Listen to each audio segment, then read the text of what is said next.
لم يزل نوره بعين إلهه في انتقال في الكون بعد انتقال. His light never stopped moving in the universe from manifestation to another. ثم حتى حل الضياء وتجلى نوره في عد الإله العالي. And this kept running until the light acceded to Abdullah. عشقته النساء يبذلن أموالا له من أجل البهاء والجمال. And women loved Abdullah at a point that at a stage where they were proposing him to just sleep with her. قال أما الحرام فالموت أولى من حرام مقال أهل الكمال. And Abdullah answered, he said, I prefer death than sinning. loolu mooy Abdullahi ngir yonent yàlla Muhammad alayhi salaatu wa salaam leer gi nekk ci moom Abdullahi ñu woo ko ci mooy yàlla waaye leer gu yonent bi fu mu nekk mooy yàlla du ci am mu ne leen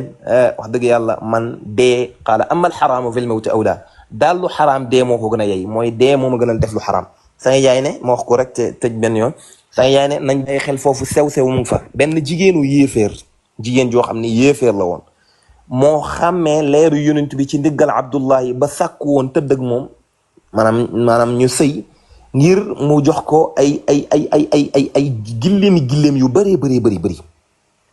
bi Abdullahi demee ba atxafa allahu watlahu binta wahbin yàlla may ko li moo tax yàlla ku garaaw la xoolal li jigéen bëggoon a jënd yàlla jël ko bàyyi ne atxafa allahu watlahu binta wahbin liñ bëggoon a jënd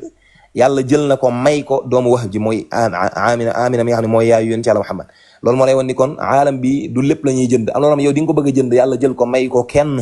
loolu mooy ngëneelu yàlla loolu mooy fadlullahi. am na loo xam ne jigéen jooju bëggoon na ko jënd yàlla jël ko may ko Amina. Sanga Jaay ne seetlul Abdullahi bi mu demee ba sëy ak Amina mu ñëwaat ci biir dëkk bi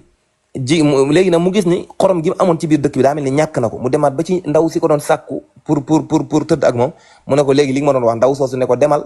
li ma bëgg gisoon ci yow ba bëggoon ñu sëy doom ju ma ëpp wërsëg jël na ko yàlla may na ko ku ma ëpp wërsëg.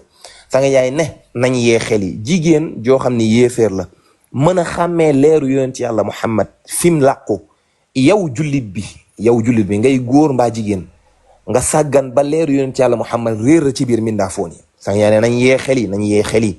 léegi nag boo bëggee gis yonent yàlla Muhammad boobu fa iyyaka wal i'raada an kulli suratin ida rumta min sirri l wujudi liqaahu maa ngi lay moytuloo dëddu bépp feeñaay bu taxaw sa kanam boo bëggee dajeeg jëmmi mbóot mi te mooy yonent yàlla Muhammad alayhi salaatu wassalaam. kon ñu ngi sant yàlla bu baax di wax ni loolu mooy kàddu c'était les propos que nous avions à partager avec toute cette communauté de disciples de Cheikh Ibrahim, de musulmans, de disciples de Cheikh Tidiane, de sympathisants et même peut-être de personnes de